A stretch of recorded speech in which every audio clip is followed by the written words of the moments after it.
시청자 여러분 안녕하십니까. 3월 26일 시사정담 시작하겠습니다. 시청자 여러분, 조주빈이라는 천인 공로할 인간의 범죄 행각이 만천하에 드러나면서 온 국민들의 분노가 하늘을 찌르고 있는 상황인데요. 이런 가운데 손석희 JTBC 사장이 조주빈의 협박을 받고 1,000여만 원이 넘는 돈을 건넨 것으로 드러나 충격과 함께 숱한 의구심을 불러일으키고 있습니다. 윤영걸 전 매경닷컴 대표님과 함께 이 문제 깊숙이 들여다보도록 하겠습니다. 안녕하세요. 윤 대표님, 네. 하도 요즘에는 정말 회개한 일들이 네. 너무 많이 일어나다 보니까 네.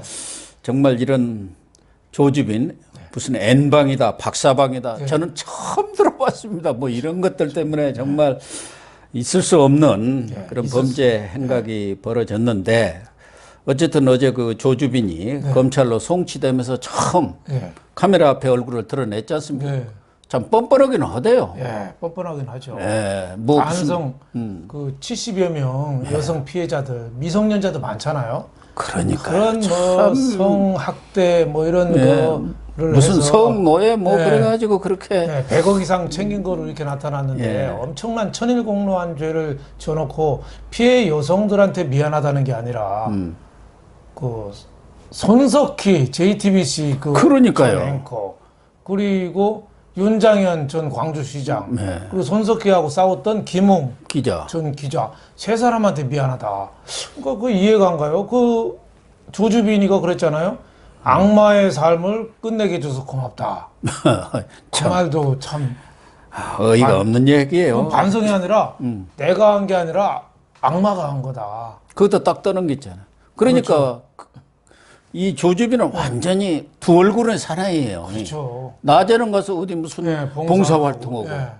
또 저녁에는 싹 그런 못된 짓 하면서 돈을 챙기고. 그렇죠. 그러니까 악마가 나를 그래도 끊게 해줬다. 뭐 악마의 삶을 끊게 해줬다. 이 얘기는 내 뜻이 아니다라는 얘기도 있고 또 나는 다시 돌아온다. 그 뜻도 있는 것 같아요. 지킬 박사와 하이드죠. 정말 이중적인 인간인데 저는 그 영화 킹덤의 그 넷플릭스 영화도 왜 좀비 나오는 좀비 잘 안 죽잖아요. 이 사람도 난 다시 돌아온다.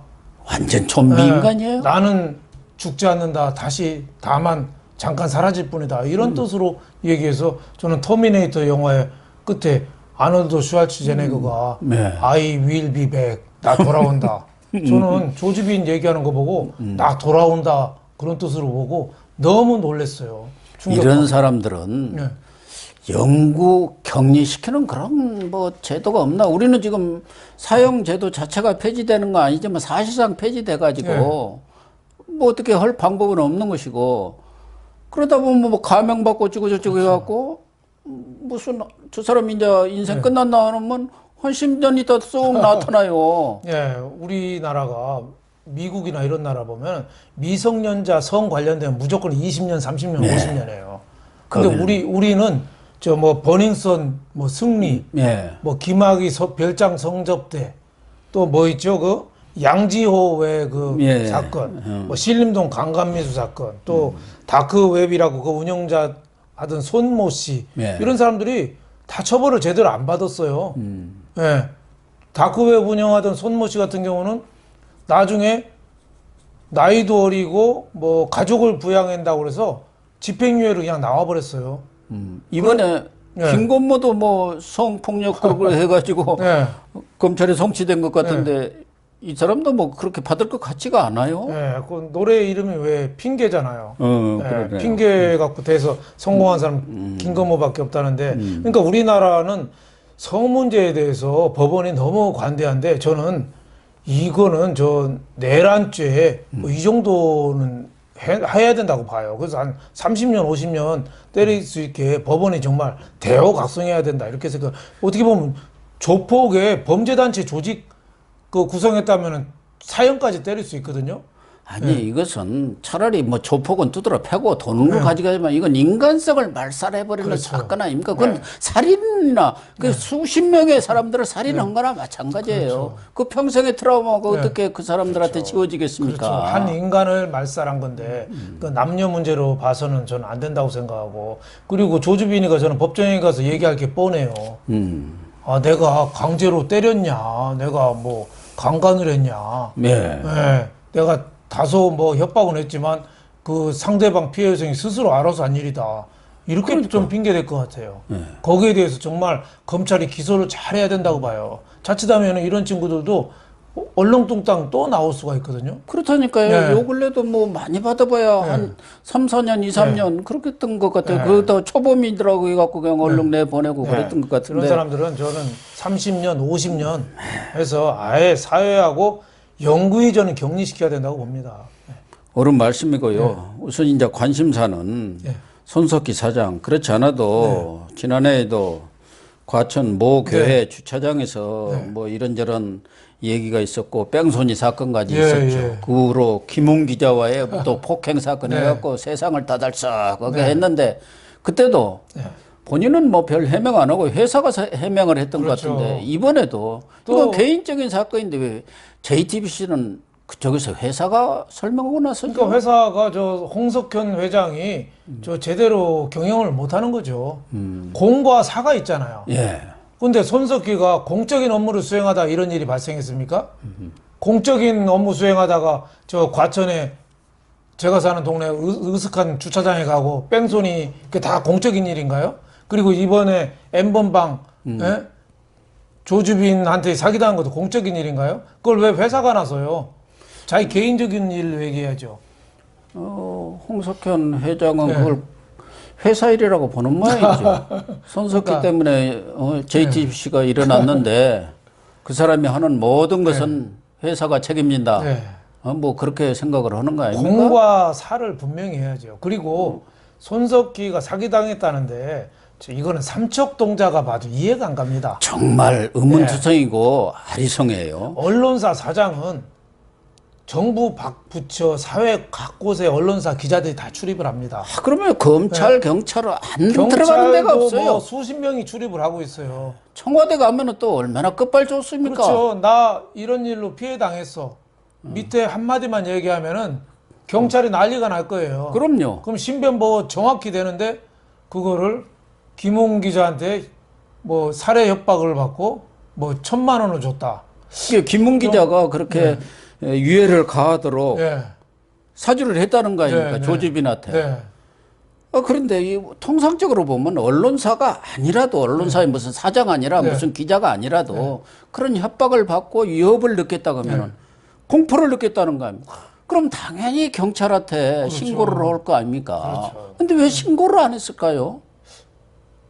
뭔가 구린 게 있는 거죠. 그래서 뭐 범죄 관련 그런 전문가들도 그렇고 법률 전문가들도 돈을 준다는 것은 약점이 없는 사람은 사기 협박당해서 그냥 주는 사람은 없다. 뭔가 안 줄 수밖에 없는 그런 약점이라든가 뭔가 이렇게 꼬투리가 잡혀가지고 할 수 없이 몰래 그냥 가슴을 치면서 주는다. 그렇게 얘기를 하는데 손석희 사장이 무슨 가슴 칠 일이 있나요? 그때 그 주차장 사건은 다 뭐 클리어 됐잖아요? 뭐 법적으로는 뭐 클리어가 된 걸로 돼 있죠. 근데 소문은 뭐 무성했죠? 소문은 지금도 무성하죠. 아, 그렇습니까? 아, 그때 하도 많이 듣고 다니시니까 저는 여기가 있으니까 요새 소문을 잘 못 들어요. 지금도 무성하죠. 그러니까 그 두 가지로 추측이 가능하죠. 하나는 조주빈이가 운영하는 N번방에 어떤 식으로든지 관련이 있을 수가 있겠다.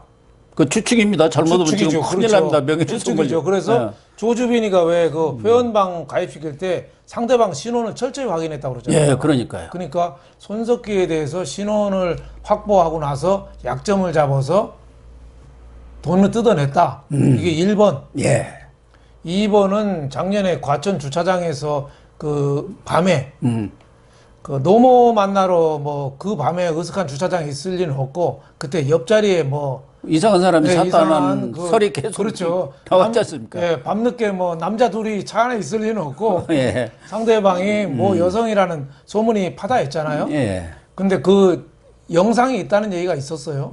그렇죠. 그리고 도주할 때 그 뺑소니 왜 레카차 피해서 그 과천 시내가 그 동네가 시속 30km로 20km 30km 달리는 거리인데 시속 100km로 도망갔다잖아요. 예. 그때 뭐 동영상이 좀 있다는 얘기도 있어요. 그때 그 레카차 운전 그렇죠. 기사인가 그거는 네. 처음에는 뭐 이렇게 보니까 여성이 있었다고 그랬는데 그렇죠. 나중에 또 네. 손석희 사장이 전화를 했잖아요. 네. 당신 거 제대로 얘기해. 똑바로 얘기하는다 큰일 나오니까 아, 못 봤다고 그렇게 손살에 쳤잖아요. 그렇죠. 거기도 또 돈으로 처음에는 막았었죠. 예. 예, 그러니까 두 가지 측면에서 가능하죠. 하나는 N번방에 관련돼 있을 수도 있고, 하나는 작년에 과천에서 있었던 일에 그 본인이 그 불안감, 예. 또 뭔가 꼬투리가 잡혔을 그렇죠. 개연성이 있는데 둘 다 개연성이지. 뭐 경찰이 둘 다 수사는 제대로 여태까지도 안 했고 앞으로도 안 할 거예요. 사실은 예. 뭐 과천 그 사건도 그냥 유야무야 흐지부지 하면서 그때도 그렇죠. 특별 대우 받았다고 그랬지 않습니까? 그렇죠. 경찰이 뭐 회사까지 차를 가지고 와서 뭐 모셔갔다든가 해서 그렇죠. 그때도 좀 말썽이 있었지 않습니까? 과천 경찰서에 출두할 때 예. 그 모시러 갔었죠. 경찰이 도어투도어 픽업 서비스를 했죠. 우리나라 경찰이 굉장히 친절한 경찰인지 그때 저도 처음 알았습니다. 아, 그렇습니까? 근데 뭐 다른 얘기 하기 전에 그 N번방에 지금 드나들었다는 사람이 26,000명인가? 네. 그렇게 되지 않습니까? 26만이라고. 아, 26만. 예, 26만 나오고 있습니다. 근데 지금 뭐 경찰 고위 간부를 비롯해서 어마어마한 사람들이 네. 지금 다 그게 있다는 거예요. 예. 그래가지고 이게 사실 공개가 되고 터져버리면은 난리 난다고 그런 소문들이 많더라고요. 그렇죠. 26만이라는 건 어마어마하잖아요. 그래서 왜 아주 유명 인사들이 많다는 거예요. 뭐 지금 공무원도 좀 나오고 있고 뭐 유명한 사람들도 앞으로 나올 개연성이 상당히 있는 거죠. 지금 거기가 공짜도 아니고 회비가 뭐 최소한 20만 원에서 많은 사람은 150만 원씩 냈답니다. 뭐 200만 원짜리 특 A급인가 뭐 그런 것도 있다고. 150만 원도 있는데 200만 원짜리도 있을 수 있겠죠. 그럴 정도로 하니까 이 범죄 수익금만 해도 작게 잡아도 한 100억 이상 되는 건데 앞으로 이게 명단이 계속 지금 문재인이 지시를 했잖아요. 철저히 수사라고 명단이 상당히 앞으로도 나올 가능성이 상당히 많죠. 손석기로 다시 돌아가서 이제 손석기는 그 돈을 주면서 왜 경찰에 신고 안 했느냐 이 부분에 대해서 회사가 설명한 거 보면은 그 사람한테 돈을 주어가지고 증거를 확보를 하려고 그랬다는. 손석기 씨가 형사 출신입니까? 원래 아나운서 출신 아닙니까? 아나운서죠. MBC 아나운서였죠. 근데 무슨 증거를 확보를 한다는 거예요? 돈 주는데. 그러니까 그리고 또 하나는 그것도 의문이지만 그 텔레그램을 통해서 손석기와 접촉을 했다는데 손석기하고 보통 사람이 나 텔레그램하고 당신하고 접촉해야겠다 이렇게 할 때 됩니까? 안 되죠. 뭔가 서로 잘 계속 관계가 있었으니까 텔레그램으로 이 텔레그램이라는 게 몰래 이렇게 문자를 주고받으면서 하는 거 아닙니까? 그렇죠. 저 김경수 사건 때 그거 많이 나왔잖아요. 때 텔레그램을 많이 이용하고 유재수 사건 외압 무마할 때도 무마한 사람끼리 텔레그램으로 소통했다. 그건 이렇게 뭐야 도청이라든가 이런 게 안 되는 모양이죠. 그 서버가 어디 해외에 있는데 해외에 있다는 어디 있는지도 모른대요. 그럴 정도로 보안이 철저한데. 그러니까 조주빈이 바로 텔레그램을 통해서 손석희하고 접촉을 했다고 하면은 손석희하고 그 이전에 그런 텔레그램으로 할 수 있는 관계를 맺고 있었다 그 얘기 아닙니까? 그렇죠. 그건 조주빈이가 계속 그건 또 얘기를 했어요. 뭐 형 그랬다고 형이라고 하고 뭐 과실을 막 손 했다면서. 선생이라고도 하고 서로 이렇게 왔다 갔다 하는 거를 자기 그 SNS 계정에다가 조주빈이가 굉장히 자랑을 했죠. 윤장현 얘기도 많이 하고 광주시장 손석희 얘기도 많이 하고 그러니까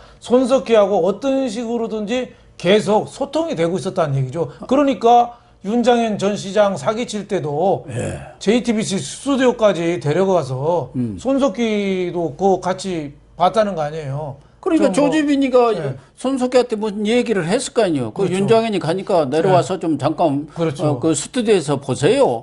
그러니까 내려와서 봤을 거 아닙니까? 그렇죠. 앵커가 그 사장 앵커인데 스튜디오스에 자기 방송하는데 이렇게 자주 내려오나요? 아니 우리들도 패널로 많이 갔지만 방송사 스튜디오 가려면은 우선 입구에서부터 경비실에서부터 철저하죠. 다 그 신분 조사하고 무슨 누구하고 약속이 있다면 거기에 전화 걸고 또 출연한다고 하면 출연 실제로 맞는지 그걸 다 확인하지 않습니까? 그렇지 않으면 방송국에 어떤 이상한 사람이 들어가서 무슨 스튜디오에 뭐 난리를 친다든가 하면 큰일 나는 거 아니겠습니까? 그러니까 사실은 엄청나게 뭐 경비랄까 이런 게 강하지 않습니까? 그렇죠. 그러니까 전 조주빈하고 손석희하고는 계속 긴밀한 관계가 있었다. 그러니까 텔레그램을 할 정도면 상당히 그렇죠. 관계가 깊다고 봐야 하고 저는 모르겠어요. 저도 기자 생활도 오래 하고 언론사에서 임원도 뭐 방송에서도 했고 신문사도 했는데 아니 무슨 뭐 손석희 씨가 이 조주빈이가 무슨 박사방이라든가 N방이라든가 그걸 운영하는지 몰랐다고 하더라도 전혀 무명의 이런 인사들하고 그렇게 전화하고 그럴 시간이 있습니까? 기자만 하더라도 얼마나 바빠요. 웬만히 중요하지 않은 사람하고는 전화할 시간도 없어요. 그렇죠. 그리고 방송사 사장이고 메인 뉴스 앵커를 했잖아요. 그동안. 얼마나 바빠요. 지금 이 유튜브 하는데도 저는 아침부터 일어나갖고 누구하고 전화 오는 것도 귀찮을 그렇죠. 정도로 뉴스를 일이 바쁘고 계속 점검을 해야 하고 계속 픽업을 해야 되고 머릿속에 뉴스를 다 넣고 있어야 되잖아요. 다 체크를 해야 하는 거 아닙니까? 거기다가 나름대로 어떻게 진행을 할 건지 또 뭘 어떻게 순서대로 할 건지 나름대로 콘티를 짜가지고 또 그걸 다 생각을 해야 하는데 그럴 시간이 없어요. 그런데 손석희 같으면 더 그럴 거 아닙니까? 그렇죠. 앵커에다가 사실상 그때도 사장을 맡았어요. 방송법을 그렇죠. 그러니까 조주빈이가 뭐 사회적인 저명 인사도 아니고 그러니까 지금 올해 25살이거든요. 작년에 일이면 24살짜리예요. 예. 그 이제 사람은 뭐 대학 갓 졸업한 뭐 신입사원 정도도 안 되는 나이죠. 신입사원 되려면은 그래도 나이가 26, 7은 돼야 되잖아요. 그거보다도 어린 사람을 저렇게 긴밀하게 소통하고 뭘 했다는 거, 방송사에 안내하고 했다는 거, 뭐가 봐도 좀 뭔가 냄새가 좀 진동하죠. 냄새가. 또 하나는 지금 김웅 기자가 유해를 가하도록 사주를 했다. 그걸 이제 말하자면 조주빈이가 협박을 한 거 아닙니까? 네, 그렇죠. 김웅이가 나한테 이렇게 사주를 했고 돈 준다 그래서 당신 가족 가만 안 두겠어. 그럼 뭐 김웅이하고는 그동안에 자주 만났고 재판원이라고 늘 만나지 않습니까? 그렇죠. 재판 때마다. 그렇죠. 당신 그럴 수 있어 하고 뭐 옛날에 같이 술도 먹었잖아요. 술도 먹어서 서로 뭐 사태질도 하고 뭐 그때 뭐 그때는 그런 얘기 하나도 안 나왔어요. 한대 줘박았다든가 뭐 그래서 그것도 소동이 있었잖아요. 근데 그렇게 뭐 살해 위협했다고 그거를 증거 확보한다 이해가 안 가는 거죠. 저 재판하면서 아니 김웅한테 물어보면 될 거 아니에요. 재판하면서도 물어볼 수 있잖아요. 너 왜 나 죽인다고 그랬어? 그러니까. 그러니까 뭔가 좀 만약에 저한테 살해 위협이 있으면은 저는 1,000만 원이 아니라 10만 원도 안 줄 것 같은데요. 당장 경찰한테 당장 불안해서라도 경찰에 신고하고 알아서 좀 해줘라. 거기는 더군다나 언론사기 때문에 경찰, 검찰 출입하는 기자들도 얼마나 셉니까? 한마디만 딱 하면은 더군다나 손석희 씨는 뭐 늘 그게 맞는지는 모르겠지만 여론조사 해보면은 가장 영향력 있는 언론인 1위 아닙니까? 그렇죠. 오랫동안. 그렇게 영향력 있는 사람이 조주빈한테는 영향력이 전혀 안 미쳤는데. 좀 이해가 안 가죠. 그러니까 과거에 왜 성신여대에 있을 때도 뭐 표절 시비가 좀 있었잖아요. 뭐 그런 정도로 좀 정직한 면에서는 좀 다시 좀 생각할 점이 많은 거 아닌가 이런 생각이 좀 듭니다. 그래서 손석희 사장이 어젠가 그 재판이 있었지 않습니까? 지금 그 김웅과에 거기서도 아침 어디 언론에 보도된 거 보면은 언론계 생활을 36년 했는데 이렇게 마무리할 줄 몰랐다 했는데 이것을 보면은 지난번 과천 주차장 사건은 어떻게 넘어갔는데 이번 사건은 넘어가기는 어렵다. 본인이 생각해도 그렇죠. 이게 앞뒤가 안 맞네? 이렇게 생각하고 있는 건가요? 그렇죠. 말이 안 되니까 이제 그만둬야겠다. 더 있을 수가 없잖아요. 그리고 자기가 자신 있으면은 자기 이름으로 해명자를 내지 않겠어요? 나 사기당했는데 내가 뭐 잘못했나 한번 너희도 한번 알아봐. 당당하게 해야 되는데 기자들한테 자기는 싹 빠지고 기자회견에서 네. 물어볼 거 다 물어봐라. JTBC 회사 이름으로 그게 뭐예요? 방송사에 있는 권한을 이용해서 우리 회사 건들지 마 이거거든요. 그 JTBC 우산 안에 예. 손석희 숨어 있는 거예요. 예. 손석희가 사기당한 사람을 우리가 뭐 비난할 이유는 없어요. 비판할 이유도 없고. 하지만은 우리가 아무리 삼척동자가 생각해도 이거 이상한 거는 본인이 해명을 해야죠. 근데 본인은 그렇게 전화하고 네. 뭐 텔레그램하고 한 사람이 조지빈이라는 걸 이번 경찰을 수사를 보고 알았다는 거 아닙니까? 그 전에는 전혀 네. 깜깜이로 몰랐다는데 네. 아니 우리나라의 최고의 언론인이자 네. 뭐 유수한 방송사 사장이 누군지도 모르는 사람하고 그렇게 전화하고 막 텔레그램하고 그럽니까? 그러니까 뭐 이해가 안 가는 거죠. 뭐 예, 참 우리가 참 정말 이해가 안 가요. 예, 지금 문재인 정권의 공헌한 사람이라든가 실세, 조국, 정경심 부부도 보면은 우리가 정상적인 멘탈로는 좀 이해 안 되는 대목이 많았잖아요. 설명이 안 되는 부분. 그 손석희도 그 범위에서 벗어나지 않는다고 봅니다. 이 사람도 강남 좌파입니까? 뭐 그렇다고 봐야 되잖아요. 강남 좌파로 하면 아니 생활은 나는 그 조국이 보고 네. 강남 좌파는 전부 이선의 탈을 쓰고 있는 걸로 생각을 해가지고 거짓의 탈. 네. 뭐 손석희도 과천 주차장부터 해명을 그때 뭐 노모를 뭐 배로 갔는데 뭐 잠깐 주차장에 가서 쉬려고 그랬다 뭐 이런 식으로 자꾸 변명을 좀 많이 했죠. 근데 누가 봐도 그때 믿기 좀 어려운 대목이 아닌가 싶었죠. 그런데 지금 검찰에서 네. 대통령이 특별 수사 지시를 했지 않습니까? 네. 정말 이런 것은 뿌리를 뽑아야죠. 검찰 중앙지검이 네. 성범죄 특별 수사 TF를 구성해 가지고 지금 수사를 하고 있지 않습니까? 아마 그 담당이 중앙지검 김용준 4차장인 모양이에요. 네. 책임자가. 네. 근데 이 사람이 또 묘한 얘기를 했더라고요. N번방 수사에만 집중을 하라. 네. 그렇게 지시를 했다고 지금 나와 있어요. 알려지기로는. 네. 네. 그러면 다른 얘기들 여기저기서 나온 얘기 이런 것은 하지 말라 그런 뜻 아니겠습니까? 그렇겠죠. 예. 아니 그런데 지금 분명히 그 범죄 혐의자가 이러이러한 사람한테 내가 사기를 쳤다. 네. 뭐 본인은 사기 쳤다고는 안 하고 죄송하다고 그랬어요. 네. 근데 이제 당사자들이 내가 협박과 사기를 당했다. 그럼 이건 당연히 수사의 대상이 돼야 하는 거고 당연히 해야죠. 26만 명에 대해서도 명단을 공개하라는 얘기가 지금 빗발치고 있잖아요. 그렇죠. 명단 그 회원 가입한 사람들도 다 가해자거든요. 가해자고 단순한 이용자가 공범, 아니라 그 피해 여성, 공범, 미성년자 그 성학대 그런 장면을 다 공유한 공범자들이에요. 그건 당연히 해야 되는데 저는 손석희나 윤장현도 어떻게 사기를 당했는지 여기에 당연히 엠범하고 무슨 관계가 있는지는 당연히 저는 같이 수사가 돼야지 이거는 본류가 아니라 안 한다. 뭐는 하고 뭐는 안 한다. 선입견을 가지면 저는 안 된다고 봐요. 물론 엠범방이 수사의 본류죠. 그리고 손석희 얘기가 나온 거는 조주빈이가 이제 기자들한테 손석희 윤장현한테 미안하다고 하면서 벌어진 일이긴 해요. 하지만은 이왕 오픈된 거니까 모두 다 수사를 해서 명명백백하게 다 밝혀야 된다 이렇게 생각합니다. 아니 그러니까 조지빈이가 그런 유명인사들을 거론했을 때는 뭐 범죄 심리학자다 이런 사람들은 초점을 돌리기 위한 교활한 수법이다 이렇게 얘기를 했지만 나름대로 그런 사람이 아무 관계도 없는 사람 이름을 거론할 일은 없는 그렇죠, 거 아니겠습니까? 또 하나 검찰 수사라는 게 뭡니까?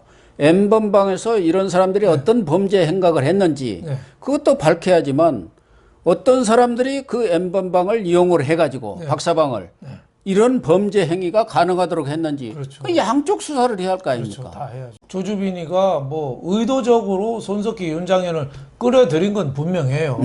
예? 또 수사 과정에서 손석희 얘기를 아무리 해봤자 경찰에서 검찰에서 그냥 닫아버리고 얘기 안 했을 가능성을 예단하고 그럼요. 예, 미리 좀 오픈시켜서 터뜨린 공개와 거예요. 터트린 거라고 저는 볼 수 있는데 그럼에도 불구하고 얘기 나온 거니까 어떤 식으로 피해를 입었는지 그럼요. N번방은 관련이 없으면 없는 대로 억울한 점이 있으면 풀어줘야 되잖아요. 아니 제가 볼 때는 지금 손석희 씨가 사기 협박을 당했다고 한다면은 그 N번방을 이용하였던 또 이분이 뭐 이용했다는 얘기는 아니지만 손석희 씨가 이 조주변의 행태로 봐서는 이런 행태를 이 사람들한테만 했겠느냐 이거. 그렇죠. 많이 했다고 봐야죠. 네. 그러면은 이런 것이 제대로 수사가 돼야죠. 네. 그게 말하자면 대통령이 특별 수사 지시를 내린 그렇죠. 취지도 바로 거가 있는 거 아닙니까? 그렇죠. 한 사람을 지목을 하면은 그 사람 회원 가입할 때 계속 신원, 신분증 사본을 요구한대요. 아, 그래요? 네, 계속 요구를 한대요. 그래서 타겟이 되면 그 사람 완전히 껍질을 벗겨버린대요. 네, 그 돈 입금 받고 하면 또 연락 딱 끊고 이런 식으로 해서 저는 손석희뿐만 아니라 다른 피해자도 있을 개연성이 상당히 높죠. 지금 윤장현 같은 경우는 권양숙 씨를 사칭한 사람한테 4억 5천만 원 공천 어찌고 저찌고 믿기로 해서 네. 정말 시민 사회단체 하다가 느닷없이 시장을 한 사람인데 그런 사람이 또 한 분 있어요. 그래가지고 요즘도 하도 시끄럽게 하는 분 한 분 계시는데 정말 이런 사람들이 어떻게 그런 큰 대도시에 시장을 했는지 허명이에요. 허명. 그렇죠. 아무런. 근데 이번에는 청와대를 실장을 사칭했다는 거 아닙니까? 그럼 청와대 실장이 몇 명입니까? 실장이라는 이름을 가진 사람이. 실장 뭐 안보 쪽 한 명 뭐저 비서, 경호, 그리고 국정상황실장 그렇죠. 그것뿐이 없잖아요. 몇분 없죠. 아니, 그러면 윤장현 정도 광주시장하고 이미 권양숙 그 사칭에도 당한 사람이 그 전화 한번 해보면 알 거 아니에요. 그렇죠. 그러니까 너무 좀 윤장현 몇 천만 원 지금 뜯겠다는 거 아닙니까? 윤장현 시장이 저 안과 의사 출신이거든요. 남의 눈을 수술할 게 아니라 자기 눈을 좀 수술해야 된다. 눈이 박지가 않은 것 같아요. 눈이. 그래서 지금 여기 보면은 손석희 씨나 윤장현 이런 사람들 다 저명 인사들이고 지금 조주빈한테 어떤 형식이든 뭐 N번방과도 관계없이 언론에 무슨 사건이라든가 이런 걸로 해갖고 난 사람들에 대해서는 좀 유명 인사들은 많이 당할 수 있는 다른 사례들도 많다고 봐야 할 거 아니겠습니까? 그렇겠죠. 예. 더군다나 김웅 기자 같은 경우도 그 뺑소니 영상을 주겠다고 해서 1,500만 원을 뜯겠다는 거 아닙니까? 이 사람도 무슨 기자라고 그러는데 무슨 기자인지도 모르겠어요. 자기가 스스로 기자라고 하니까 요즘은 뭐 다 1인 미디어하고 아무나 기자라고 하잖아. 유시민이도 기자라고 하니까. 그렇죠. 근데 김웅 기자도 좀 이해가 안 가요? 그 뭐 정치에 관한 비밀이 담긴 정보를 받는다고 1,500만 원을 덥석 주고 그러니까. 빈 깡통 USB를 받았다는 거 아니에요? 그게 지금 이해가 갑니까? 저도 이해가 안 갑니다. 예. 아무리 삼류 월간이 기자라도 이렇게 당하는 사람은 없습니다. 그렇죠. 그리고 정상적으로 언론 생활을 하고 훈련을 받은 기자들은 절대 이럴 수가 없는 그리고 거예요. 돈 주고 정보를 산다는 것도 이해가 안 가고 물론 말이 안 되는 사례금 정도로 약간은 할 수 있겠지만 1,500만 원이면 1인 매체 언론사에서 큰 돈입니다. 그러니까 구린내 나는 1번이 손석희, 2번이 윤장현, 3번이 김웅 기자 이렇습니다. 그중 냄새가 제일 지독한 건 손석희죠. 사실은 박근혜 전 대통령이 탄핵 받은 것도 이 JTBC 이 그렇죠. 손 사장이 앵커할 때 태블릿 PC 그렇죠. 그것도 지금 증거도 안 될 정도로 그 법원에서는 딱 기각돼 버린 거 아닙니까? 증거가 자료가 안 된다. 태블릿 PC가 나오면서 국정농단을 그냥 화면을 그대로 국민들한테 보여준 거죠. 그래서 심리적으로 국민들한테 큰 충격을 받았죠. 그래서 엄청난 그게 충격. 도화선이 된 거죠. 물론 그렇죠. 지금도- 도화선이 된 거예요. 지금도 계속 조작설은 계속 나오고 있습니다만은 그래서 이 문재인 정부 네. 출범에 어떻게 보면은 1등 공신 아닙니까? 네. 그렇죠. 1등 공신이라고 봐야죠. 그렇죠. 그게 아니었으면 이렇게까지 그렇죠. 그때 상황이 악화될 수는 없었죠. 그렇죠. 최순실이라는 사람에 대해서도 사실 아는 사람이 몇 명이나 아무도 됐겠어요? 삼성그룹 정도는 알아서 말 갖다 주고 다른 데서는 전혀 몰랐고 언론사도 거의 몰랐죠. 네, 시청자 여러분. 정말 이번 사건 특히 손석희 JTBC 사장과 관련된 여러 가지 문제들은 범죄 전문가가 아니라도 보통 사람 입장에서도 이해하지 못할 부분이 참 많습니다. 어째서 이렇게 유명한 언론인이 상식 밖의 행동을 했는지, 무슨 말 못할 사연이 있었는지 그런 부분은 검찰에서 명명백백하게 밝혀주시길 기대하면서 오늘 방송 마칠까 합니다. 시청해 주셔서 감사합니다.